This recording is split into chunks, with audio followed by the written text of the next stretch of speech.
Olá pessoal, eu sou o William Malaco e esse é mais um episódio do Podcast Negócio. Nosso podcast que é voltado para o empresário, que defende o empreendedorismo, que inspira, que traz sempre coisa bacana para quem quer empreender, para quem já é empreendedor. E eu não poderia deixar de trazer aqui para esse nosso bate-papo de hoje o Bruno. Bruno que é um cara que é empreendedor, tem uma visão de mercado muito interessante. E nós vamos falar hoje sobre empreendedorismo com propósito. Não é isso, Bruno? Seja bem-vindo, cara. Obrigado, William. Obrigado pelo convite. É um prazer estar aqui. Vamos lá. Vamos tentar ajudar um pouco. O prazer é todo meu, cara. Bom, Bruno, muita gente fala de empreender com propósito, né? Mas muitas vezes eu fico pensando, empreender com propósito, tem muita gente que faz isso, mas não tem fluxo de caixa. Né? Tem o propósito ali de empreender, mas não faz com que a empresa, de fato, ela seja uma empresa que dê resultado. E aí? Bom, empreender é diferente de abrir um negócio, né? Muitas vezes a gente pensa que empreender basta ir lá, abrir a firma no escritório de contabilidade e começar a trabalhar. Tem 3 pontos aí que eu acho que é fundamental. Uma boa ideia não garante um bom negócio. O segundo ponto é, óbvio, a estrutura financeira que está por trás disso. Então, a estrutura financeira também passa pela estrutura de processo. Então, eu acho que quando a gente fala em empreender, a gente está falando em abrir um negócio que entrega valor. E para entregar valor, obrigatoriamente, a gente tem que entender se aquele negócio que a gente está gerando gera valor para quem vai adquirir. Consequentemente, isso gera, muitas vezes, a deficiência do fluxo de caixa, porque entrega valor, gera valor, mas você tem que financiar. Meu caso, meu segmento é um caso que acontece isso. E o terceiro ponto é processo. Então, como que esse processo, como que vai tornar sistematizada essa entrega e essa empresa em si? O fluxo de caixa, ele é complicado, porque muitas vezes você começa um negócio sem ter o caixa e sem ter o fluxo. E você já começa negativo. Então, você vai no banco, pega um dinheiro caro, que hoje, infelizmente, no Brasil, o dinheiro é caro. Caríssimo. E aí, o seu negócio, muitas vezes, no começo, você não tem o fluxo para garantir 1, 2, 3, 4 meses do negócio. Então, além de você começar negativo, porque você pegou um dinheiro no banco, o teu negócio vai consumir recursos que você tem.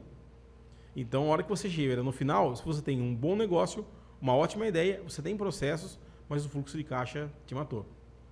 Eu costumo resumir assim, uma empresa pode durar muitos anos sem lucro, desde que ela tenha fluxo de caixa. Mas ela dura meses, mesmo tendo lucro, mas sem fluxo de caixa. Esse é um ponto fundamental aí. E o que aconteceu assim já dentro da sua empresa que te manteve em pé? Qual foi assim, o teu propósito? Mas o que de fato fez com que você tivesse resultado foi a sua eficiência. No caso nosso, a gente sempre teve uma preocupação e tem até hoje muito grande em tentar ler o mercado. Então a DevCoffee ao longo do tempo, que era a antiga DevCoffee, hoje se torna a DevCo, recentemente com uma mudança de cultura e uma mudança de foco, a gente sempre se preocupou como o mercado consumia o nosso serviço. Porque a gente hoje briga com grandes players de mercado. E ao longo do tempo, não vou falar que TI deixou de ter valor, mas novos players entraram onde o RP deixou de ser um diferencial e passou a ser commodity. Então, na prática, eu tive que entender que eu não poderia continuar vendendo um produto, mas, obviamente, teria que vender um serviço. O que me manteve em pé? Me manteve em pé que o serviço que a gente sempre entregou foi um serviço de qualidade e muito centrado no cliente. Então, esse é um ponto muito importante. E o segundo ponto que me manteve em pé é que a gente sempre se preocupou que o ser humano está no centro das coisas. Então, muitas vezes, a gente esquece disso. Então, o fato da gente estar uma preocupação muito grande com o time e com o ser humano no centro. E na outra ponta, a entrega, ou seja, o CS, o Customer Success do cliente e a geração de valor do cliente, me fez uma base fiel de clientes. Então, eu tenho uma base que, na média, estão há 8, 9 anos comigo. Então, pra você ter uma ideia, o churn nosso, que seja, a saída de base nossa, é 1 por ano. E às vezes passa 1, 2 anos sem ter ninguém. E essa saída, às vezes, não é que saiu o cliente, é que o cliente trocou de segmento e passa um tempo e ele volta a usar o meu serviço novo. Então, o que me manteve em pé é atendimento do cliente e pensar no ser humano no centro. Senão, não tinha me mantido. Isso aí não tem como ser diferente disso, né, cara? Se você não pensar... E esse pensamento em pessoas você lida com pessoas, apesar que você está automatizando ali, Sim. E a gente sempre pensa que a automatização é muito importante. A gente fala muito de dados, de lidar com esses dados, como é que a gente consegue extrair mais resultado de tudo isso, mas a gente sempre tem que pensar que o olhar humano, na verdade, é o que vai fazer com que isso aconteça, né? É isso aí. Na prática, hoje, eu acredito muito na escalada data-driven, na gestão data-driven, na gestão de dados, mas a gente não pode esquecer que, às vezes, uma empresa começa com muita preocupação em ter dados, ter informações, só que causa um problema que é mais grave. Ter informação demais e não saber interpretar, ou não saber consumir, te gera o que a gente chama de infotoxicação. Você tem tanta informação que você se intoxica com ela e paralisa. É como se fosse um veneno baiacu. Você pegou lá o peixe, você está vivo, você está vendo, mas você não consegue reagir. Porque é tanta informação que te gera uma cegueira. Então, o equilíbrio entre fluxo de caixa, voltando na pesquisa anterior, na pergunta anterior, o equilíbrio entre fluxo de caixa, que aqui no fluxo de caixa, muito provavelmente você vai ter que abrir mão de tirar dinheiro da empresa por um período. Vou abrir empresa pensando que no mês seguinte eu vou ter para o Labore. Não é bem assim. Então, essa estruturação financeira, esse planejamento financeiro, esse orçamento que você definiu tem que ser respeitado. Mas na outra ponta, você tem que respeitar a qualidade de entrega do seu serviço para o cliente e saber, se você abrir um negócio que só é você, muito provavelmente você não vai escalar. E tem um segundo problema. Se você fica doente ou se você não consegue trabalhar, como é que você escala? Então, às vezes, o cara começa um negócio onde é ele e ele, mas ele não pensa num problema que ele pode ter. Puta, ele ficou doente, pegou uma dengue da vida, a qualidade de entrega dele, a qualidade de atendimento dele cai. Cai muito. E aí o cliente acaba saindo da base. E aí é um problema grave. Ô Bruno, mas como é que eu coloco alma, propósito no meu negócio, sendo que eu tenho que bater a meta no final do mês? Parece ser meio utópico assim, né, cara? Porque, pô, eu tô fazendo com propósito e tal, mas eu tenho boleto para pagar amanhã. E aí? Isso é uma coisa complexa, porque a grande verdade é que você pode fazer a melhor estruturação, a melhor modelagem financeira, vou usar um Canvas para fazer, vou usar a PDCA para poder trabalhar no dia a dia. A verdade é que o boleto chega. Na prática? Na prática, você começa às vezes, principalmente no começo da jornada, você vai ter que escolher se paga o boleto A ou o boleto B, ou se paga o básico do básico. Então, eu costumo falar o seguinte, você tem que conhecer o teu negócio e ler os dados do seu negócio. Os dados falam com você. O teu cliente fala com você o tempo todo através dos dados. Então, por que eu falo isso? A meta, ela existe, ela foi estabelecida. Alguém estabeleceu isso com base em algum propósito, em algum número. Não dá para você chegar e falar, quero vender 50 mil reais de café. Tá, mas da onde eu tirei isso? Então, existe embasamento para que aquela meta possa ser batida? Existe. Então, o próximo passo é saber quais são as ações que eu vou fazer hoje e quais são as atividades que eu vou fazer ao longo desse ciclo da meta para que eu alcance elas. E acho que a palavra-chave está nos dados, está na informação do teu negócio. Eu costumo falar assim, os dados, a intuição do negócio, porque muita gente abre um negócio por intuição. Sim. E eu acho que é legal. A intuição, ela abre a porta, só que ela não te deixa ela de pé. A porta pode se fechar. Então, eu costumo falar que a intuição, ela começa, mas ela não vai escalar e ela não vai manter. Então, é fundamental que você olhe essas informações do negócio e saiba se o teu produto está no mercado, tem preço, tem qualidade, se o cliente quer consumir aquele produto, quem é teu concorrente, o que o teu concorrente está fazendo, como que ele está fazendo, por que ele está vendendo, por que você não está. Então, é fundamental. Não adianta a gente ir na Índia vender carne de vaca. Não vai. Carne bovina na Índia nós não vamos conseguir vender. Agora, se a gente trocar o mercado, a gente pode vender carne bovina, mas talvez na Índia eu tenha que focar em frango. Então, entender, ler a macroeconomia e ler o teu segmento é muito importante. E muita gente realmente tem esse sonho, tem essa vontade, tem essa percepção do negócio, mas se não fizer uma análise bem detalhada do mercado, você vai realmente ter um produto que não vai encaixar. E tem muita gente que tem isso, né Bruno? Eu vejo muita gente assim, ó, tem pessoas que chegam para mim e falam, cara, eu quero fazer tal coisa. Eu falo, tá, mas você analisou o mercado? Como que você quer fazer? Uhum. O teu produto realmente você está atingindo o público certo? E às vezes o preço teu está deslocado também. A tua entrega... Aconteceu comigo e nós passamos um período complexo na Dev, porque nós acreditávamos no modelo de negócio que sempre foi o que funcionou. Se estou falando 2022, veio a pandemia, mudou um pouco o negócio e a mudança parece que a gente nunca acreditou naquilo, mas ela, pela pandemia, forçou a acontecer, que é o quê? Sempre a implantação de um RP, por exemplo, foi presencial. O cliente sempre falou, quero presencial. Quando veio a pandemia, não tinha como ir. Só que o cliente tinha necessidade de passar pela transformação digital, que eu costumo falar que é a transformação digital cultural, agregando a geração de valor. Por que eu falo isso? O cara, para emitir uma nota, às vezes, tinha que ir na empresa. Mas ele não podia ir na empresa. Como é que ele emitia a nota? Então, ele precisava de um RP que fosse, por exemplo, um RP em nuvem, que ele tivesse mobilidade, escalabilidade e tudo mais. Então, nós entramos, por mais complexa que foi a pandemia foi um momento legal para nós em termos de negócio, porque abriu a cabeça do empresário que a tecnologia ela é um auxiliar crucial para o crescimento do negócio. Só que a gente teve que mudar a forma de trabalhar. Nós nunca implantamos RP à distância. E eu fui, de certa forma, resiliente ali nos primeiros meses e comecei a perder projeto para outras empresas. Que já estavam fazendo isso. Claro, porque o cara, eu falava, olha, eu consigo entregar daqui 3 meses, daqui 4 meses, e eu preciso colocar um técnico para ir. Todo problema de avião, todo problema de máscara, restrição de você não poder sair de casa. E as outras empresas mandando bala. A hora que a gente acordou, e como a gente acordou? Lendo dados. Pegando esses dados, transformando em informação. Perdemos 6 propostas para 6 concorrentes e o preço não foi o principal problema. Porra, temos que analisar o que está acontecendo. E aí começamos a ver, hoje, depois de lá, a implantação da DevCop se transformou em 3 pontos. Ou ela é híbrida, ou ela é semipresencial, ou ela é presencial. Tem os 3 casos. Mas a maioria hoje usa a distância, que era uma coisa que eu não acreditava. Então, essa leitura rápida e essa ação rápida que você toma é fundamental. Porque se eu tivesse insistido, é um problema grave. E qual é o grande problema hoje, ou que a gente percebeu ao longo do tempo? Depois que a gente aprendeu isso, nós pegamos os últimos 4 anos antes da pandemia e fomos pegar todos os projetos que a gente perdeu por preço.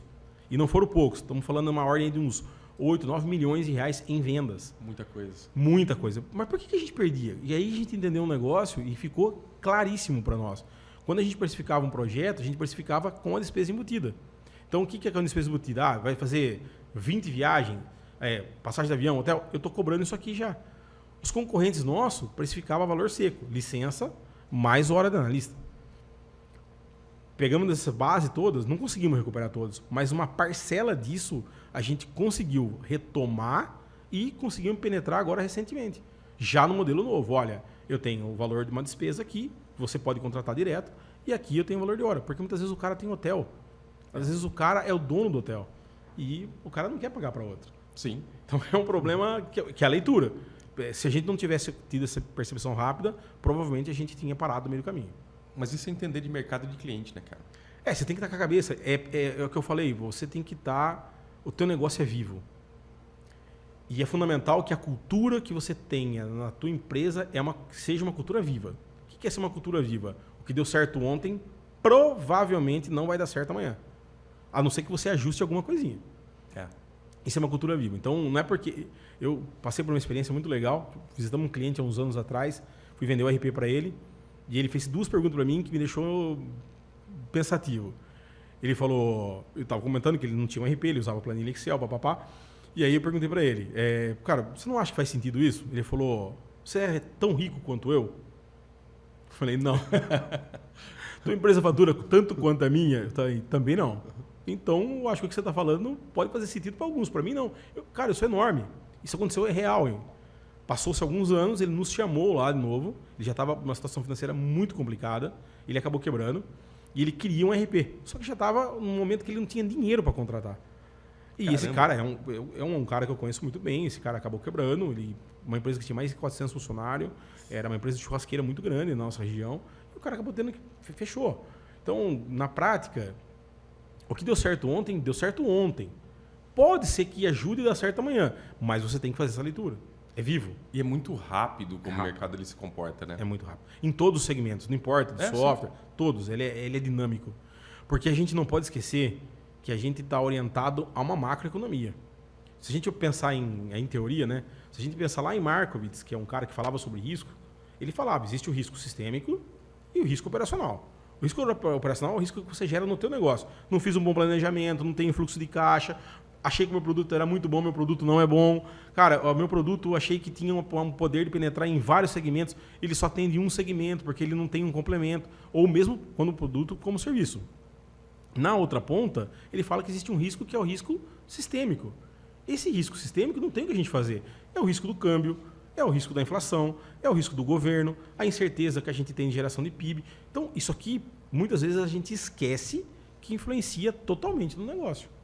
E o mercado no modo em geral, né? Geral. Se você Geral. tem uma movimentação ali onde o mercado desaquece, tem menos dinheiro entrando no mercado, vai mexer com todo mundo. Com todo mundo. É o cara que vende a fruta na carriola até quem está, sei lá, trazendo tecnologia, né, cara? De última geração. E a gente não pode esquecer que existem pessoas melhores que a gente.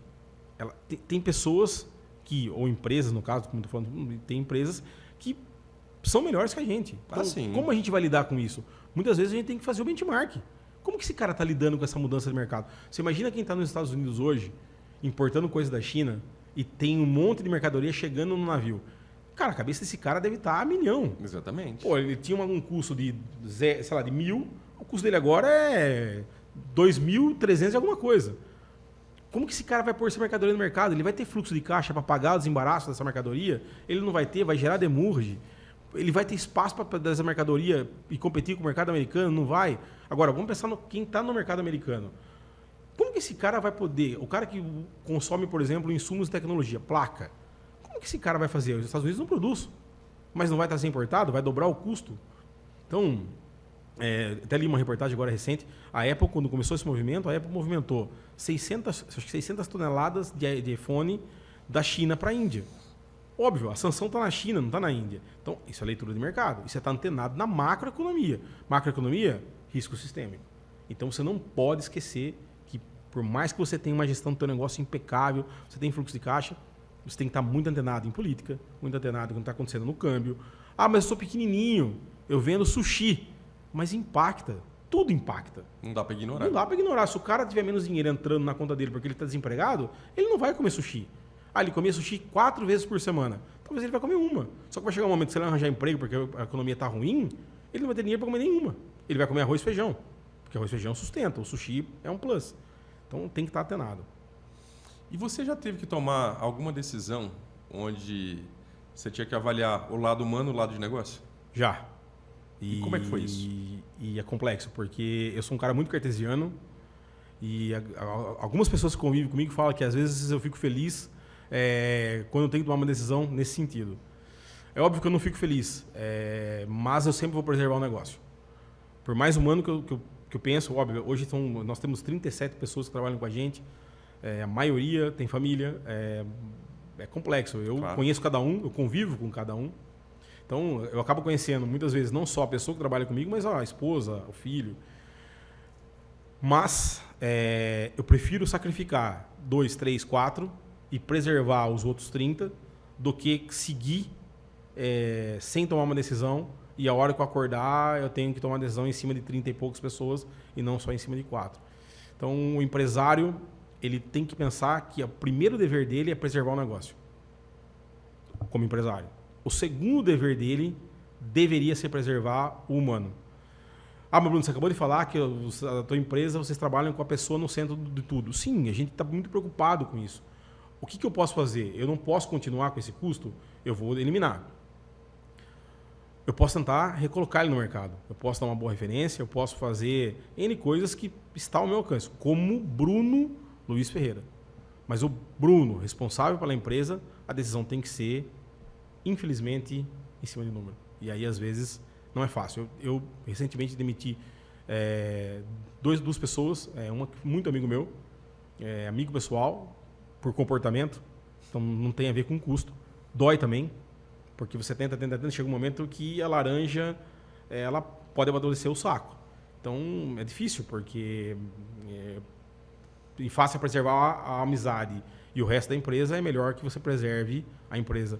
Com certeza. E numa empresa que eu trabalho como advisor há muitos anos já, eu passei por um momento da gente ter que dispensar algumas pessoas, já um pouco mais de pessoas, e pessoas que eu convivi durante anos.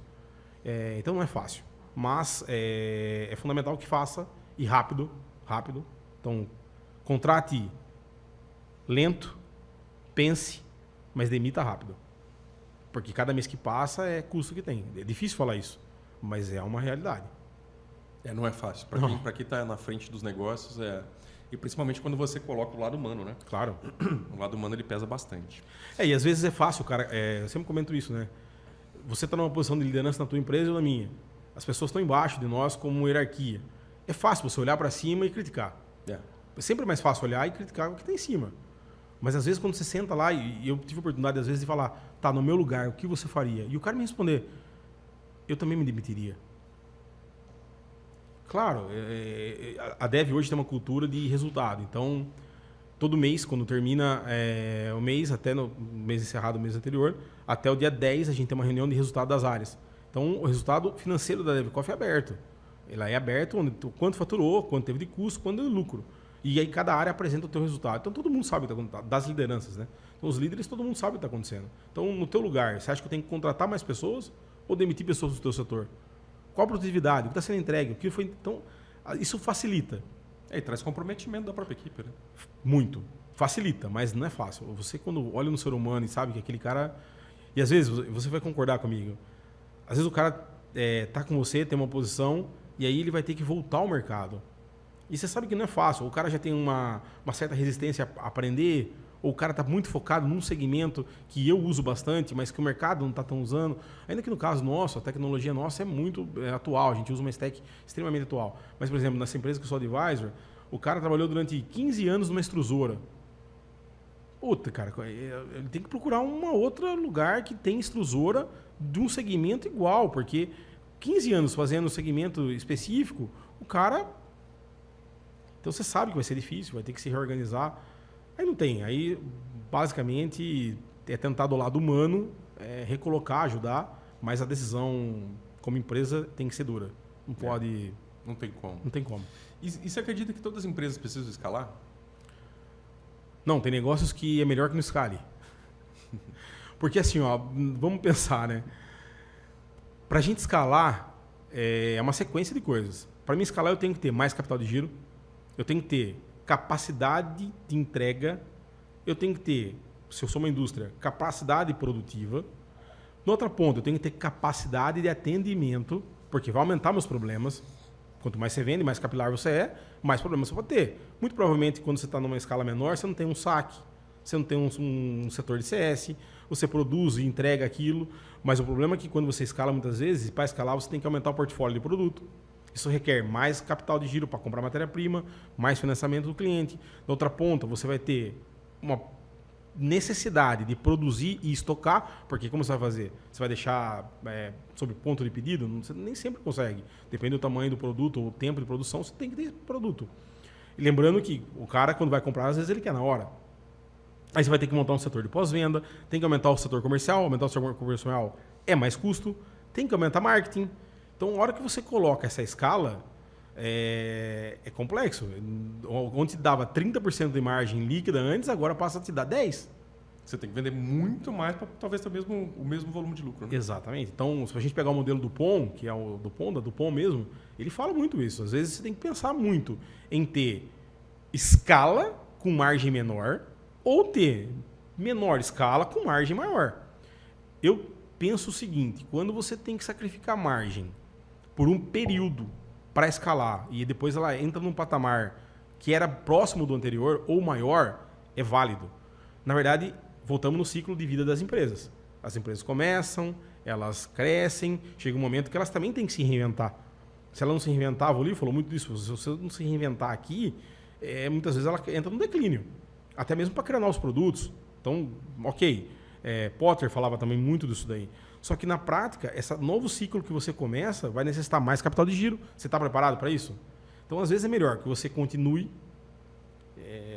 menor, mas preservando a tua margem, do que escalar, vender muito e na hora que você olhar a margem ela não paga.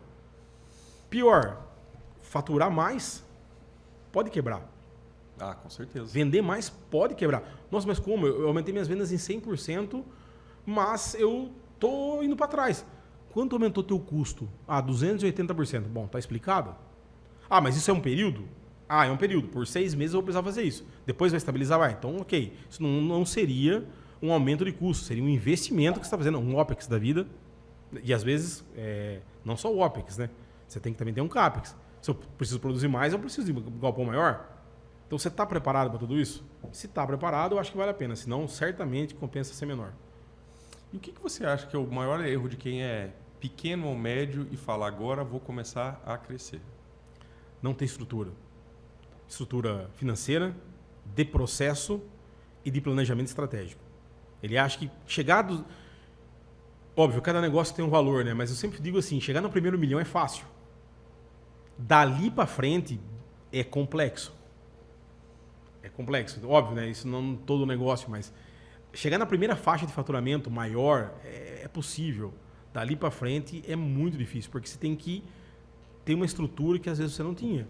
Quanto mais você fatura, você às vezes não está mais no Simples Nacional. Você foi para um lucro real. Ou você foi para um lucro presumido. Às vezes, a falta de conhecimento, e aí o Brasil nos penaliza muito com isso, a estrutura tributária do Brasil não é simples. Não, muito difícil. Então, às vezes, o empresário, quando está faturando lá seus 4 milhões de reais, ele tem que sair do simples. Aí o que acontece? Ele vai para o lucro real, ou para o lucro presumido. Ele opta pelo lucro presumido. Só que o produto que ele vende, a margem desse produto é 16%. E é um produto, não é um serviço. Cara, ele não deveria ir no lucro presumido. Jamais. Ele deveria ir para o lucro real. Puta, mas para o lucro real exige uma estrutura mais organizada. Nota, contabilidade, publicação de balanço, SPED. E ele não tem essa estrutura. Então, ele migra, vai, faz, só que a estrutura administrativa dele não dá a retaguarda. E aí é onde ele começa. Multa, problema com a receita, problema fiscal, paga imposto muito porque não faz uma boa política. Então, eu tomo um serviço de um cara sem nota, porque o cara fez um servicinho para mim aqui, legal, hein? O cara cobrou bem baratinho de mim. Só que ele esquece que depende do serviço, se for numa linha de produção, ele tem crédito e PIS/COFINS. Então, o descontinho que o cara deu de 3%, ele podia ter exigido nota do cara e tomado 11 pontos alguma coisa, 9,25. Então, o maior erro de crescer é não ter o planejamento estratégico claro de onde eu quero chegar. E aí, volto nas informações. Os dados criam as informações. As informações são os mapas. É o mapa do caminho. Por que é o mapa? Porque às vezes você vai olhar lá e falar, não dá para chegar lá. E na outra ponta, financeiro. Não dá para crescer sem ter grana, né, cara? É difícil, cara. Ou seja, grana de terceiro, ou seja, grana do banco, ou seja, o dinheiro próprio, né, cara? Grana de terceiro é a mais barata, né? E a mais barata é o que eu deveria todo mundo usar para crescer. Numa estrutura de capital, a gente sempre deveria usar a grana de terceiro. Quando eu digo mais barata, porque o risco é do banco, não é teu. Óbvio, você vai ter que pagar. Mas a grana, você pega a estruturação financeira ideal, você sempre deveria ter uma estrutura financeira de capital de terceiro maior que o próprio. Porque teu negócio tem que ser capaz de pagar. Pagar se todo mês você tem que pôr... E gerar mais, né? E gerar mais, não tem dúvida. É extremamente complexo. Se a gente pegar a China fez muito no passado. A China tem uma escala de produto gigantesco. Só que a China sempre foi conhecida como uma escala de produto de péssima qualidade. Hoje não é mais assim. Não. Hoje a China tem produto de qualidade questionável, mas tem produto de extrema qualidade. O que mudou? A China agregou o conceito de Product as Service. Então eu tenho o produto como serviço. Você quer o produto como serviço? Está aqui. Você quer o produto como produto? Está aqui. Diferença, valor. Cara, mas para fazer escala e para crescer e para fazer toda essa base, você tem que ter um time. Você tem que ter, né, um time engajado, tem que ter uma estrutura sólida aí de pessoas. Mas tem muito empreendedor que quer ter um time dos sonhos, mas também não quer desenvolver esse time. É verdade. Não é? E aí cria uma falsa ilusão, né, cara? Ele tá ali achando que vai ter um time dos sonhos, não consegue engajar ninguém, não tem uma cultura da empresa. O que você pensa sobre isso, cara?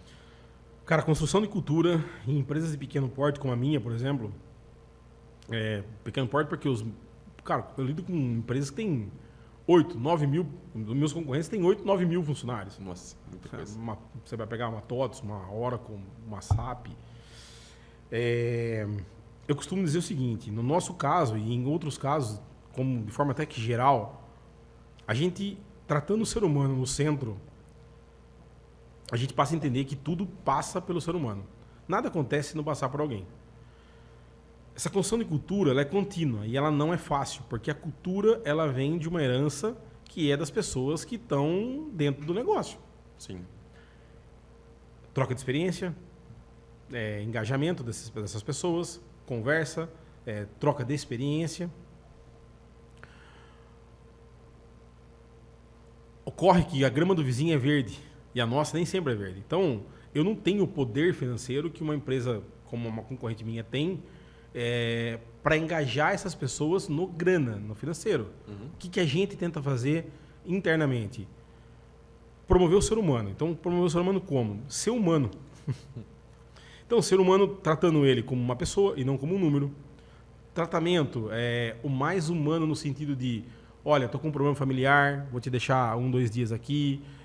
Olha, eu preciso viajar, vamos acertar, vamos compensar. Home office, no caso do desenvolvimento nosso, é comum. Então, ó, você prefere trabalhar em home office, você produz mais? Home office. Cara, pagando bem, não tem outro jeito. A gente hoje paga acima, se você pegar o mercado de Leme e região, nosso hoje o valor, a gente paga acima da média. A gente tem política de incentivo ao estudo. Então, para todo mundo, quando entra, com bolsa estudo não limitada ao estudo em si, mas a gente tem essa política. Tem política do day off, tem a política da pessoa poder fazer coisas extras curriculares. Então, por exemplo, eu tenho a política de estudo, mas eu estou fazendo uma outra treinamento. Puta, a gente vai treinar esse cara, ele pode ter um reembolso desse treinamento. E não tem outra forma a não ser tentar fazer com que esse cara compre a tua causa. Quando a gente abre os números de faturamento, que é complexo isso, porque nem todo mundo entende. Eu sempre costumo dizer, o cara vê 100 mil num projeto e fala, nossa, ganhou muito dinheiro. Tá ficando milionário. Só que ele esquece que tem 10 pessoas envolvidas e cada pessoa dessa custa. Então, quando a gente decide abrir os números e trazer os líderes no sentido de terem muito claro qual o planejamento, é tentar engajar. Agora, conseguimos? Eu acho que hoje a gente consegue 60%, 70%. Porque aí é o ser humano. Pode ter empresa que consiga isso muito maior. Mas ou até menor, né? Ou menor, mas eu não... De tudo que eu vivi na minha vida, é muito difícil você ter um time 100% engajado. Muito difícil. Eu também concordo. E você tem uma história de alguém que cresceu com você, que desenvolveu assim? Sim. A média... Se você pegar hoje de tempo na DevCoff, são 4, 5 anos das pessoas. Tem funcionários que estão comigo há 12 anos, 13 anos. Pessoas que entraram como estagiário e hoje são analistas sênior. Pessoas que entraram como desenvolvedor trainee e hoje é o líder de desenvolvimento. E tem históricos ao contrário, de pessoas que trabalharam com a gente, não acreditaram no projeto, acharam que o projeto nosso, acharam que o que a gente estava fazendo não tinha futuro, foram ao mercado, ficaram anos no mercado e agora recentemente acabaram voltando. E falaram, pô, isso aqui... Eu trabalhei em empresas multinacionais que era muito legal, mas o ambiente seus é muito mais legal. Então é difícil, cara. Eu acho que o ponto aí é tratar o humano como humano. Ele não é um número. Ele não é a matrícula 24. Ele é um humano. Conversar... Eu tenho um costume idiota. Pessoas, né, cara? Eu tenho um costume idiota, mas que eu acho que faz muita diferença. Eu entro na empresa todos os dias, não importa o horário, eu vou em todas as salas, todas, e dou bom dia a todos. É uma obrigação minha, não sei, mas eu acho que faz a diferença. Para todos, não importa. Bom dia a todos, boa tarde a todos, como vocês estão? Estão precisando de alguma coisa? Aí eu vou para minha sala. Então, acho que isso é tratar o humano como humano mesmo. Legal. Começar a usar essa atitude aí de todos os dias, porque às vezes a gente chega tão focado no... Eu normalmente eu chego mais cedo. Né? Eu chego lá na clínica mais cedo, eu vou para minha sala, vou resolvendo os assuntos, e aí eu vou buscar a esposa, volto para a clínica e volto para minha sala já focado no que tem que ser feito. Porque você acaba ficando um pouco operacional, um pouco gestão, um pouco tudo, né, cara? Sim. Quando você é dono... esses dias eu vi o Flávio Augusto falando o seguinte... esquece essa história que você tem que sair do operacional. Você tem que estar na operação. Concordo. Você tem que estar dentro, você tem que estar olhando. Você é a alma do teu negócio. Não é? Sim. Você tem que estar ali. Não adianta você... Lógico que ao longo do tempo você pode ter uma certa liberdade. Você estava falando mesmo que agora você está indo para um congresso na Hungria, não é isso? A gente vai para um congresso agora de tecnologia na Hungria, a gente fica um período lá. Mas por mais que eu vou estar lá, minha cabeça vai estar aqui também. Mas assim, isso te dá uma certa liberdade, mas não te dá o direito de simplesmente virar desligar. As costas e sumir. Concordo totalmente. Não é? Totalmente. A não ser que você já esteja num patamar muito grande, que daí você já virou um conselheiro, sei lá o quê, mas mesmo assim você ainda tem que estar focado, né, cara? Eu concordo com você. Não tem como. Não tem como. Eu costumo falar assim, eu também tenho costume de chegar mais cedo, digo que eu não vou na academia, eu vou mais cedo para o escritório. Eu sento na minha sala, às vezes eu chego às 7h30, o pessoal entra às 8h. Aí a hora que dá 8h15, que eu já sei que chegou todo mundo, eu saio, vou pegar um café lá na máquina de fora. Porque daí o fato de eu pegar um café na máquina de fora, no meu gatilho mental fala, você está entrando, fale, então eu vou setor por setor, bom dia, como estão, como foi ontem, alguma coisa, estamos precisando de mim para alguma coisa, está tudo em ordem. Isso é um ritual que eu coloquei, então, que hoje se transformou numa rotina, mas que faz a diferença. Porque, queira ou não queira, a hora que você entra numa sala, você sabe se o cara está mal ou bem. Às vezes bateu o olho, né? É. E aí você faz a diferença, chama o cara para conversar, troca uma ideia, dá liberdade pro cara. Claro, né? A gente tem que lembrar que nós somos os gestores. Então, a gente também não pode cruzar o gestor ou o líder de uma área. Mas por que o cara não pode conversar comigo sobre algum assunto? Sim. Uma troca de experiência, um livro que eu li, uma pós que eu fiz, ele pode. Claro. Você tem que dar essa ponte. Costumo falar assim, ó. Se você levanta de manhã e não tem tesão de ir para a empresa, troque o negócio. Troque o negócio. Se você chega lá e não está afim de fazer, troque o negócio. Porque em algum tempo, não sei quanto, mas em algum tempo, você vai quebrar o teu negócio. Porque você não está afim. Então, volta no que você falou. Tem que estar no operacional. Eu levanto de manhã, cara, eu tenho tesão de trabalhar. Gosto do que eu faço. A partir do momento que eu não tiver mais isso, eu tenho que trocar de negócio. Porque... Exatamente. não vou falar para todo mundo porque eu vou mostrar que eu sou malvadão e sou intocável. Pelo contrário. É difícil isso. Não faz sentido. Não, né? não faz, cara. Não faz nem sentido. Mas a gente, falando em tecnologia, sua empresa é totalmente voltada para isso, a tecnologia ela é parte essencial dos negócios, logicamente, mas você também trouxe um assunto aqui que você diz o seguinte, tecnologia demais, dados demais pode afogar, né? Vai transbordar aquilo que é necessário. E o que você julga como necessário para as empresas, seja ela pequena, grande, média, enfim? Bom, eu costumo falar o seguinte, né? O cara que começa a criar gráfico, dashboard, e começa a criar planilha, aí ele tem 200 desse, ele não olha nenhum. Então, ele é muito bom na criação. Ele é muito bom. Eu vou te dar um exemplo comigo hoje. Eu administro a DevCoffee com um painel que tem... São 8 KPIs e basicamente aí 3 gráficos. Eu tenho um gráfico de fluxo de caixa, é o coração, posso pagar, não posso pagar. Esse é fundamental. E eu tenho um gráfico de fluxo de caixa limitado a 90 dias, porque 90 dias é muito. Eu costumo olhar 60 dias tudo muda. Eu tenho um indicador de faturamento comparando meu ano anterior com o meu ano atual, de minha taxa de crescimento projetada em cima do orçamento que eu fiz. Legal. E na outra ponta eu tenho basicamente 5 informações importantes. A taxa de CSTA, que seria a taxa de resposta do suporte, de atendimento do suporte, para mim implica muito. A quantidade de suporte que eu tive entrando no dia, que isso aqui hoje a gente não chama mais como suporte, a gente chama de atendimento ao cliente. A quantidade de horas projetada no mês de execução de ordem de serviço, para os analistas que estão em campo, e a quantidade que foi executada, classificada por basicamente o que fez. Se é projeto, hora comercial ou atendimento. E aí tem mais 3 ou 4 KPIs ali que vão me indicar. Então, por exemplo, para mim é importante saber se o meu contas a pagar da próxima semana está positivo ou negativo. Então, ou seja, você pega contas a pagar e contas a receber, ele está descasado na próxima semana, nas próximas 2 semanas. Por mais que você está olhando o fluxo às vezes, é uma conta que você pode simplesmente falar, putz, eu vou talvez aqui lascar meu fluxo de caixa de uma coisa que eu posso prorrogar 10 dias. E não vai mudar nada. Então, é muito basicamente isso daí. E não tem além disso daí, porque eu estou olhando numa empresa de serviço. Aí eu sou advisor numa empresa que já fatura seus 7, 8 milhões mensais, é outro porte, estamos falando de 200 funcionários, em Curitiba. Eu tenho o mesmo painel. A diferença lá é que eu tenho análise de margem por região de venda, por estado, por cidade, por produto, por pedido. O resto é a mesma coisa. Não muda. Mas você tem outros gráficos? Cara, tem 200 gráficos no BI que a gente tem. Mas por que eu não vou olhar todos? Eu, muitas vezes, preciso de apoio. Então, estou olhando a informação de fluxo de caixa. Cara, mas por que o fluxo de caixa meu está ruim? Puta, provavelmente porque eu não vendi. Por que eu não vendi? Quantas leads entraram? Eu tenho esse painel, toda essa análise. Quantas leads entraram no painel? Qual foi a taxa de conversão de lead para oportunidade? Quanto converteu de oportunidade para pedido efetivo? Por que está tendo baixa? Então, recentemente, agora a gente estava analisando, eu estava entrando no funil. Entrava, vamos supor, de 100 que entrava, eu convertia 80% em oportunidade. Porra, é uma conversão altíssima. Alto. A hora que eu olhava a oportunidade para a conversão do projeto, estou falando de venda efetivamente, cara, a gente estava perdendo ali 20, 30. Mas como que cai 60? Por que está caindo isso? Puta, é preço deslocado. Não é preço deslocado, é qualidade de produto, má qualificação da lead. Aí a hora que vai para a oportunidade, que o cara começa a ver. Então, aí sim, tem outros lugares que são mais analíticos, que aí você vai analisar. Mas é quando você precisa de apoio. A gestão em si é o básico para que te dê uma orientação clara de onde você está indo. Tô na meta? Não tô na meta? Por que não tô na meta? Basicamente, tenho caixa para suportar? Não tenho caixa. Posso prorrogar? Não posso prorrogar. E na outra ponta, estou faturando mais ou menos em relação ao anterior. Aqui, medir crescimento. Então, é isso. Tem gente que tem 500 mil planilhas, análise. Eu acho que perdido, né? Ou senão você tem um analista de dados ali para te entregar a informação, né? O que acontece muitas vezes é que o analista de dados te entrega o que você pede, né?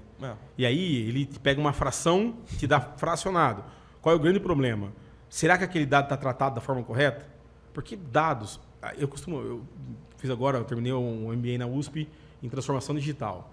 E a gente...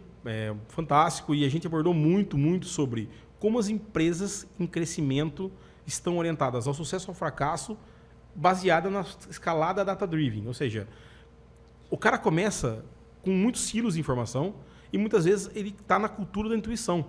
Só que o ideal é que ele comece a escalar isso aqui, não porque fiz assim e deu certo. Cara, como que vai escalar? Mais informação possível para fazer a análise preditiva e assim por diante. Só que isso demora um tempo. Tem um cara no Brasil que é fantástico. Esse cara, todo mundo deveria seguir. Eu sou fã do cara, chama Ricardo Capla.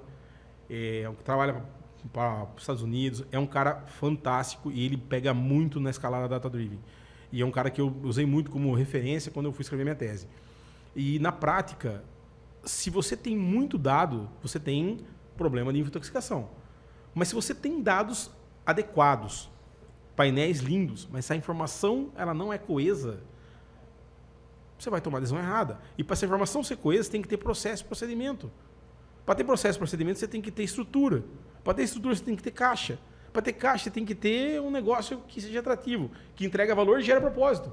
Olha onde a gente foi. Existe lá no começo da conversa. Né, cara? Exato, então é difícil. Mas assim, se você hoje pudesse escolher uma só, algo que fosse visual para você, ou aconselhando assim, para quem não tem essa base de dados, ainda estou aprendendo a lidar com tudo isso, qual que seria a que você indicaria? Falar, cara, não deixe de olhar para isso aqui. Não deixe de olhar para a tua carteira de pedidos, que é o teu come-pão de amanhã. Não deixe de olhar para o teu fluxo de caixa. É ele que vai garantir se você pode ou não arcar com os compromissos. E o último, não deixe de analisar teus custos. Então, é margem, basicamente. São os três principais. Margem, fluxo e, na outra ponta, carteira de pedidos. Carteira de pedidos te mostra atratividade comercial. Fluxo de caixa vai te mostrar o quanto você vai ter que, talvez, sacrificar margem ou preço para poder gerar fluxo.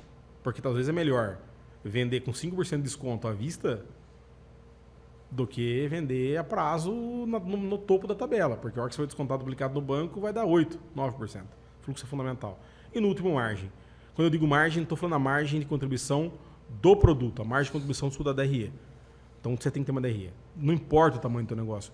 Quanto eu faturei, quanto eu paguei de imposto, quanto isso aqui me deixou de margem, quanto eu paguei de despesa, de custo e quanto sobrou na última linha. Custo financeiro, porque aí, óbvio, a gente vai entrar um pouco mais filosófico, mas não adianta você ter EBITDA.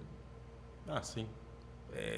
Beleza, eu tenho EBITDA, mas tá, a hora que você tira o custo financeiro, você não tem. Quando você passa a régua final mesmo, né? Exatamente. Então, talvez se você tem um produto muito bom, um EBITDA muito bom, sei lá, tem um EBITDA de 30%, mas o que acontece aqui que a hora que eu vou para pegar a depreciação e vou tirar custo financeiro, sobra 3%. Cara, será que na hora de ter um sócio? Será que é na hora de trazer um investidor? Será que não é a hora de vender aquela casa que você está alugada por R$2.000 por mês? Vende a casa e põe o negócio? Será que não é hora de fazer um capital estruturado, usando a casa como garantia, com capital de terceiro? É isso que vai te mostrar. Esse norte quem vai te dar é o tua DRE, não tem outra forma. Então é DRE, obrigatoriamente a carteira de pedidos e teu fluxo de caixa. É o mestre. Não tem outro. Não tem como. Maravilha. E a gente hoje também está vivendo uma overdose de informação, né, cara? A gente está falando um pouquinho sobre IA também antes de começar o episódio aqui. E a IA, ela é uma overdose de informação. Se você usar ela, por exemplo, para buscar o que você quiser, você consegue ter. Né? Desde que você saiba pedir também, né? Não tenha dúvida. É tipo você chegar num... Saiba filtrar também, né? Porque às vezes ela responde umas coisas que... Vamos lá, você chega em outro país, você não sabe a língua, e você vai pedir alguma coisa, vai te trazer É verdade. um produto completamente diferente do que você estava esperando, né? Então, assim, muita informação também paralisa. a pessoa. Como é que eu vou decidir isso tudo? Para mim, o segredo aí tá num negócio... Você tem hoje Ricardo Capra fala muito isso também, que é o tal dos 5 vezes da informação, né? Volume, veracidade, a volatilidade desses dados. Na hora que você pega todos esses dados aqui, é complexo, porque nem toda informação é verdade, nem todo dado é verdadeiro, muda muito rápido. Você tem que muito tempo estar questionando isso daí. O problema para mim não está no 5 Vs. O problema para mim está num 6º V, que é o tal do view. Esse eu inventei. Está na minha tese. Por que eu view? Tudo muda de acordo de como você quer ver esses dados. Se você não souber perguntar, qualquer dado que eu te mandar serve. Então eu volto no que eu falo. Se você não sabe onde vai, qualquer caminho serve. Se eu não sei que eu tenho que ir para Leme depois, cara, se eu pegar o carro aqui para Ribeirão, tá tudo bem. Para mim é até melhor, porque eu vou poder comer um parmegiana em Ribeirão. Mas na verdade eu preciso para Leme. Então, o que eu quero dizer com isso? A hora que eu sair na rua aqui, eu vou ter tanta informação que é rua, local, restaurante e não sei o que é o que a gente está falando. Agora, na prática, eu preciso voltar para Leme, é o view. Então, quando você tem claro a camada de visualização, você passa a cortar esses dados num lago menor. A gente fala muito sobre os data lakes, né? O que era um grande lago se transforma numa piscina. Vamos num exemplo lúdico. Então não adianta eu analisar o lago. Eu tenho que analisar muitas vezes só a piscina. Então, mas como que eu sei que eu preciso analisar só a piscina? Desde que você tenha claro o que você quer enxergar. Então eu respondo assim: é fundamental que você saiba o que você quer perguntar. E se você perguntar da forma correta, vem a informação ou vem a resposta da forma correta. Para saber perguntar da forma correta, você precisa ter conhecimento do teu negócio. Que a gente falava, muitas vezes o cara que é um analista de informação, ele não conhece o teu negócio. Sim. Ele vai te dar um monte de informação, mas nenhuma talvez é relevante. Agora, na outra ponta, se você tem muita informação e quer analisar tudo, é impossível. Você pode pôr na IA. A IA vai te responder, vai te classificar, vai melhorar muito até a forma de ver. Mas, para mim, o ponto aí é qual problema você quer resolver? Que, no caso, é a pergunta. E aí, com isso, talvez você vai pegar essa massa de dados e vai reduzir. Então, em vez de um grande lago de informações, você vai analisar só a piscina. Só metade. E que conselho você dá para um empreendedor que está tendo informação demais e agindo de menos? Ele tem que ser empreendedor. O empreendedor é agir mais do que, às vezes, você tem informação. O problema aí é que, se você começa a ter muita informação e não começa a agir, você está muito provavelmente intoxicado. Você está paralisado. É o baiacu. Ele te pegou, você está vendo. Só que daí você tem receio de tomar uma decisão porque envolve pessoas. Você tem receio de tomar uma decisão porque envolve amor. Nós somos empresários. Se a gente não gostasse do que a gente faz, a gente tem amor pela empresa, Sim. A gente tem amor pelo negócio que a gente criou. Então, às vezes, tem que deixar de lado o amor. A decisão tem que ser lógica. Então, às vezes, prefiro tomar uma decisão que eu não tenho 99% de certeza, mas depois eu tenho claro o que pode acontecer e se acontecer algo que eu não gostaria, qual é a válvula de escape, qual é o caminho alternativo que eu vou tomar, do que não tomar. Não tomar decisão no teu negócio é ser omisso. Omissão pode gerar um negócio quebrado, não tem outro jeito. É complexo. É muito complexo. Eu sempre dou um exemplo para o time meu, eles falam que é um exemplo bom. Se a gente está na sala, nós dois sentados, e acontece um crime aqui dentro, e o delegado entra e nós dois falamos, não vimos. Não vimos. Cara, não sabemos o que aconteceu. Teoricamente, tecnicamente, nós não cometemos o crime. A gente só viu o crime. Uhum. Então, teoricamente, a gente tem testemunha. Mas se a gente começa a sustentar para o delegado, que a gente não viu, e vamos embora. E não acusamos ninguém, não fizemos nada. A gente passa a ser testemunha e aí, na outra ponta, a gente passa a ser conivente com o negócio. É. Então, nessa outra ponta, nós vamos presos, porque nós ajudamos o cara, encobrimos o cara. Então, imagina, não tomar ação é ser omisso. Omissão pode se transformar em um crime. Um crime porque você foi omisso. Esse crime, no caso da empresa, é a sua empresa para trás. Complexo. É muito complexo. Cara, e quem está nos assistindo, nos ouvindo aí, que a gente também tem o podcast nas principais streamings aí, né? E tá perdido, cara. Tá meio perdidão, assim. Puta, não sei o que fazer, não sei que tecnologia usar. Qual que seria a primeira atitude prática que você diria para esse cara começar amanhã? Eu acho que o primeiro passo do cara é talvez usar um business model da vida, um Canvas, que hoje você tem inúmeros vídeos ensinando a usar. Eu estou citando o Canvas, mas pode ter outros, tá?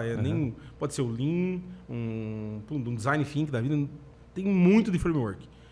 Talvez o Canvas é o mais simples. E o que mais dá uma visão geral. E o Design Think da vida vai dar mais uma visão de produto. Mas a primeira coisa que eu faria é usar um modelo desse e escrever do fundo da alma, sem aquilo que você acha, aquilo que é. Então, não tenho um produto de qualidade. Tem que pôr, não tenho. Falta recurso financeiro. Não tenho a persona clara do cliente que eu vou vender.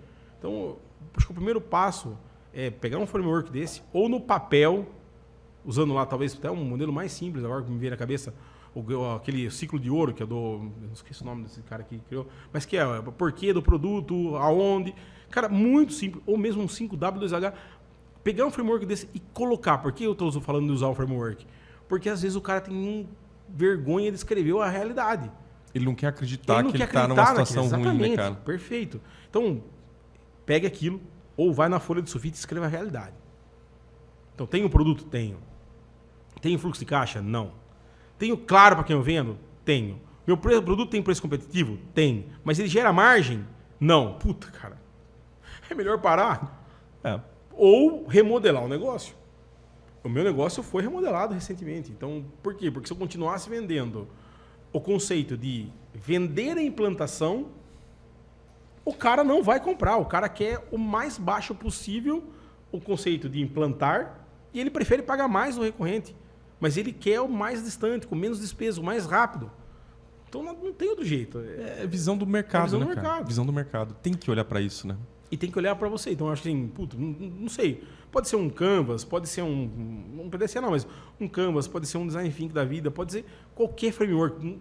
Responda. Faça uma reflexão. Vá no confessionário, você, e escreva. E reflita. Esse é o primeiro passo. Você sabe que de vez em quando eu brinco com o ChatGPT com isso aí, viu? Não sei se você já fez essa... Brinca não, né? Porque na verdade é uma coisa séria, porque você tem que analisar, cara. Onde é que tá teu ponto fraco? Onde que é teu ponto forte? Onde que eu devo investir? Uma SWOT é fantástica. Faz uma SWOT.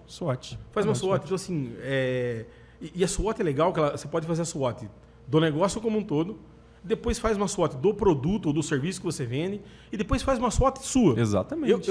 Recentemente eu fiz sobre mim e me chamou a atenção alguns pontos. Trabalhei em uma multinacional que eu falava inglês diariamente. E aí eu fui fazer uma reunião com um pessoal da França, onde eu tinha que falar inglês. Mas na mesma reunião tinha um cara falando inglês, francês, eu senti dificuldade em me comunicar em inglês, que era um negócio que era nativo para mim. Aí não deveria acontecer. Deveria ser fluido. Francês eu não falo, mas inglês eu falo. Então, tá claríssimo para mim. Fiz uma SWOT de cabeça e falei, cara, minha fraqueza tá agora. Preciso voltar a fazer inglês, claro. Eu trabalhei e falava diariamente. Hoje eu não tenho essa demanda. Passa, esquece. E no dia a dia, você vai jogar tênis, você vai jogar não sei o quê, você vai fazer mas esquece do inglês. E a hora que você precisa, não tem como fazer. Exatamente. É complexo. Então, às vezes é fundamental isso aí. Bruno, legal, cara. Muita dica bacana. Entramos em vários assuntos aqui. Tenho certeza que vai inspirar muita gente. E recado final, assim, para quem quer empreender no mundo de TI, o que você deixa aí de conselho? Pela cara dele, fala assim, não empreenda. Não, o mercado de TI tem uma oportunidade gigantesca. Eu penso que o mercado de TI nos próximos anos vai estar muito voltado para análise de dados. Onde essa análise de dados vai ser o principal conselheiro, advisor do empresário, que vai mostrar o que está, para onde ele vai, se ele pode ir e o que ele tem que trabalhar. Então, eu acho que assim, TI hoje, uma área de RP, não aconselharia ninguém a entrar. Você tem caras grandes no mercado e você chegar num nível, a não ser que você queira entrar em softwares de RP muito pequeno, muito focado. Então, eu quero criar um software de RP para controlar consumo de café, beleza. Agora, RPs de porte maior é complexo. Agora, em volta do mercado de RP, eu acredito muito em produtos satelitais. E um dos que eu mais acredito é uma IA. São IAs, são análise de dados, são BIs. BI, quando eu digo BI, como um ecossistema mesmo, como um todo, envolvendo KPIs, OKR. Dentro disso aqui, tem um futuro gigantesco. Então, não esqueça de dados. Dados é muito importante. É como se estivesse acontecendo uma grande mudança, ou não? Eu costumo falar que é a revolução da transformação digital cultural. É uma revolução. Porque ela vai deixar cicatrizes. Transformação digital é legal. Toda transformação ela acontece e geralmente ela não deixa trauma. Só transformou. Quando a gente fala em revolução, tá ligado a guerras, né? Então, revolução deixa cicatrizes. Está deixando. As empresas que não estão focadas em processo, controle... Depois eu vou te mandar um negócio muito legal, mas as empresas que não estão focadas em processo, controles, dados, informação, uma escalada data-driven, deixar de ser uma empresa de intuição, de silo, ser uma empresa que hoje está orientada a dados, pegando pessoas, transformando essas pessoas numa cultura analítica, pegando essas pessoas e transformando elas em que a gente chama de self-service BIs, ou seja, pessoas que têm a capacidade de olhar os dados e ela mesma criar análise. Isso aqui, as que não estão fazendo, vão ficar para trás. Se ela é grande, ela vai se tornar pequena. E pode quebrar. E talvez a pequenininha, vai que está orientada a isso, vai surpreender e vai crescer. Então, eu acho que a área de TI, voltada para análise de dados, preditividade, IA... Não IA chat GPT, mas a IA criando modelos próprios, analisando bases de informações, criando direções de aonde vender, como vender... Imagina que o cara chega de manhã na tua empresa, senta na cadeira e vem, pum, ligue para esse cara, faça isso, potencial de compra, muito básico. Você passa a ter um vendedor orientado a dados. Hoje, muitas vezes, o vendedor garimpa dados, sim, transforma informação para poder tentar buscar a meta. Agora, você imagina que quando o cara chega de manhã, você já tem a informação e ele só tem que executar. Eu acredito muito nisso. Então, a área de dados tem um potencial gigantesco, muito grande. Fica a dica, então, para quem chegou até aqui, né? Para que, então, olhe para esse mercado, visualize que pode ter grandes oportunidades. Né? Eu acredito também que vai ser um mercado de grandes oportunidades. Pessoal, qual é o papel do advisor? Nessa empresa que eu estou há muitos anos, qual é o papel do advisor? Muitas vezes é ajudar a interpretar as informações que são geradas. E muitas vezes está para trás. É criar processos de digitização e digitalização para que gerem informações corretas e coesas, para que você transforme esses dados em informação que ajude o cara a interpretar. Esse é o papel, muitas vezes, do advisor. Criar uma estratégia, analisar, direcionar. Agora, imagine uma IA. Eu tenho certeza absoluta que ela é infinitamente mais capaz que eu. Ah, com certeza. Porque eu não tô só olhando você, assim, a todos nós. Né? Eu estou olhando aqui. Ela está olhando de uma forma muito capilar e muito mais agressiva. Agressiva no sentido de entender conexões e correlações que eu não consigo. Porque eu tenho uma capacidade de processamento limitado. Hoje, por mais que ela não, ela consegue correlacionar. Até porque ela vai absorver todos os conhecimentos, né, claro, que estão disponíveis. Não tenha dúvida. E a gente tem que buscar essa informação. Não tenha dúvida. E eu acho que aí tem uma vantagem grande e uma desvantagem ao mesmo tempo. A vantagem enorme que a IA tem é que ela é pragmática. E ela não tem sentimento. A desvantagem grande é que muitas vezes ela não tem sentimento. Pô, mas a vantagem e a desvantagem? Sim, porque muitas vezes o pragmatismo dela e a falta de emoção te mostra uma decisão dura. Mas que precisa ser feita. Que precisa ser feita. Na outra ponta, às vezes, o cara tem um feeling que é muito difícil. O cara tem anos no mercado e esse feeling ele pode estar enxergando 2 passos para frente que a IA não enxergou. Porque aí é o feeling, aí é a intuição. Certamente no teu negócio, se eu for sentar hoje no teu lugar, eu vou ter um problema gigantesco, porque eu não tenho esse feeling, eu não vivo isso. E a mesma coisa acontece com você no meu lugar. Então a IA, por mais vantagem de pragmatismo e por mais correta, vamos pôr assim, na decisão, às vezes você tem que levar um pouco em consideração a intuição e esse feeling de mercado que você tem. E fazer questionamento. E fazer questionamento, não tenho dúvida. Porque, por exemplo... Não tenho dúvida. Agora, assim, falando de IA. Por exemplo, eu peço para a IA fazer uma análise do meu negócio. Beleza, é aquilo que você falou. Vai ser frio, vai ser pragmático, vai ser em cima daquilo que ela enxergou. Que ela viu. Só que beleza. Eu olho e falo, você está errado. Por mais inteligente que você seja, por mais rápido que seja o processamento. Mas, no meu ponto de vista, isso está totalmente errado. E quando você questiona a IA, ela vai te trazer uma nova resposta, uma nova resposta, uma nova resposta, e muitas vezes vocês nunca vão chegar num consenso. Não. E quando é legal isso. uma IA, as IAs modernas usam o conceito de LLM, né, que são as Large Language Model, ela vai aprendendo. Então, quanto mais você debate com ela, mais ela vai tentando entender o ponto de vista. E é muito difícil você colocar sentimento e feeling nela. Não tem, hoje não existe isso. Mas eu vivi agora recentemente um negócio muito interessante. A gente sempre importou, nessa empresa que eu sou conselheiro, a gente sempre importou material vindo do leste europeu. Há anos, quando começou a possibilidade de guerra entre Ucrânia, Rússia e muito provavelmente, nós não usamos IA, mas todas as análises que a gente fez tendia que não teria problema nenhum, que não ia acontecer a guerra. Tanto que até os Estados Unidos achavam que não ia acontecer a guerra. Porém, quando Putin começa a mandar soldado, e muito soldado, para a fronteira, não precisa ser muito inteligente para saber que em algum momento ia dar cagada. A gente mudou toda a importação nossa antecipadamente, toda, ou China ou Europa. Beleza, isso nos deu um ganho enorme, porque enquanto todo mundo estava brigando ainda para container que não saía, Porto de Mariupol sendo bombardeado, a gente estava embarcando tranquilamente. Quando a gente começou que ia dar um pouco de problema no Estreito de Hormuz, o que a gente fez? Esquece.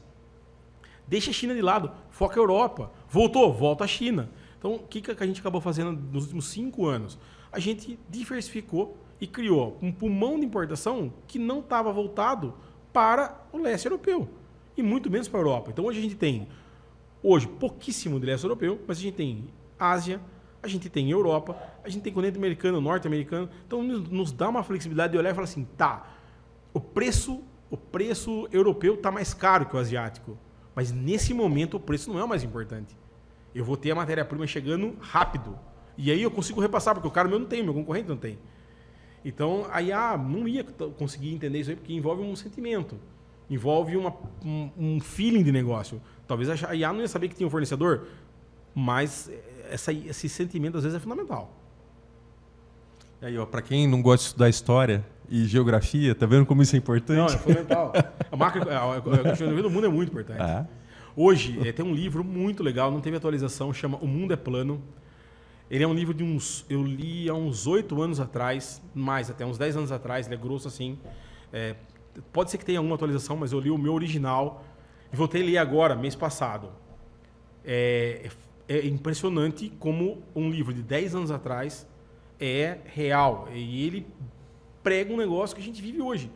Se hoje eu quiser ir no Louvre, eu preciso ir no Louvre para ter uma sensação de ver o Louvre? Cara, muito provavelmente não. Eu consigo pela foto, por Google, pelo Google Ads, pelo Google Street View.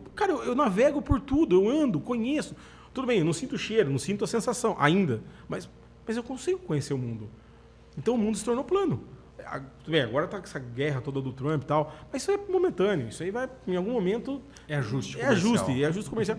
E não estou falando que está certo nem errado, isso é um problema deles. Mas, a grosso modo, não existe mais economia que não seja uma economia plana. Não existe. Então, você tem que entender que, cara, o que está acontecendo na Ucrânia impacta nós. Total. Se hoje, tá aí, eu estava vindo agora de manhã, estava sentado aqui aguardando e estava lendo uma notícia aqui. Está tendo agora uma movimentação muito grande entre Paquistão e Índia. Então, a Índia chamou, nos últimos 3 dias, todos os embaixadores do Paquistão, todos os embaixadores de países aliados, e ficaram por volta de meia hora em cada reunião. Cara, isso ninguém talvez está tendo, mas isso é um problema gravíssimo. Cara, a Índia entrar numa guerra com o Paquistão agora, mais uma guerra no leste, mais uma guerra na Ásia. Cara, como que fica isso? Porque o Paquistão tem aliado, de um lado, Coreia do Norte, vai entrar Índia com China. A Índia é hoje um dos grandes produtores de material, de exportadores. Agora a Índia, teoricamente, vai ser a perna importante aí, se a China realmente continua. E aí tem a leitura contrária. Se isso acontece, pode ser muito benéfico no Brasil. Eu não sei.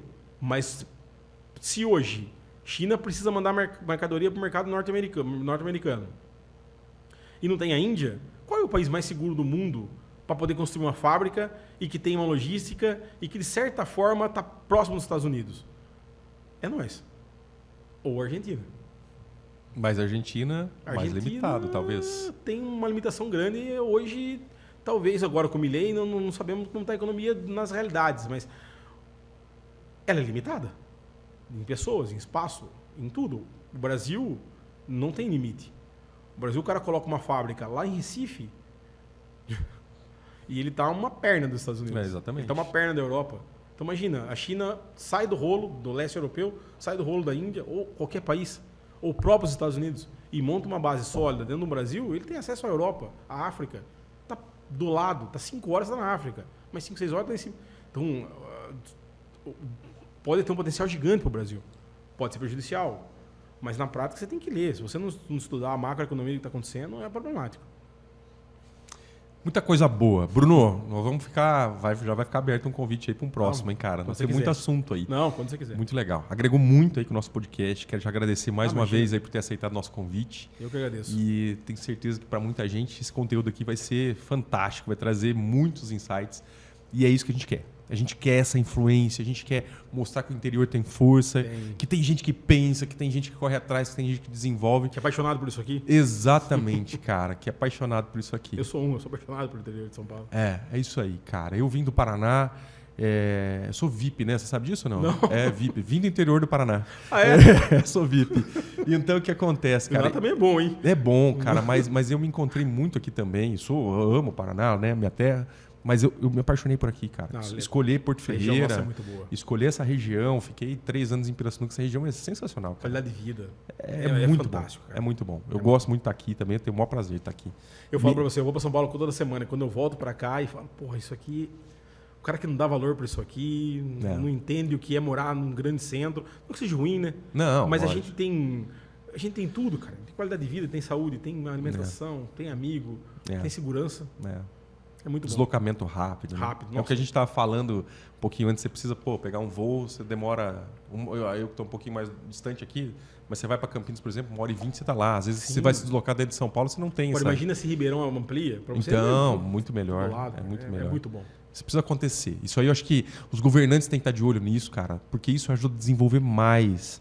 Tem que ter uma força aí dos empreendedores, dos empresários, para que as coisas aconteçam junto com o poder público, cara. É verdade, concordo com você. Isso é muito importante. E uma das coisas que eu tenho a sensação é que falta. O empreendedor ele fica muito sozinho, viu, Bruno? Sim, concordo com você totalmente.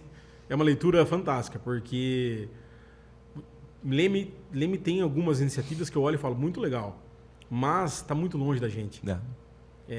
Falta mão de obra. Ajuda a fazer tem que estar próximo.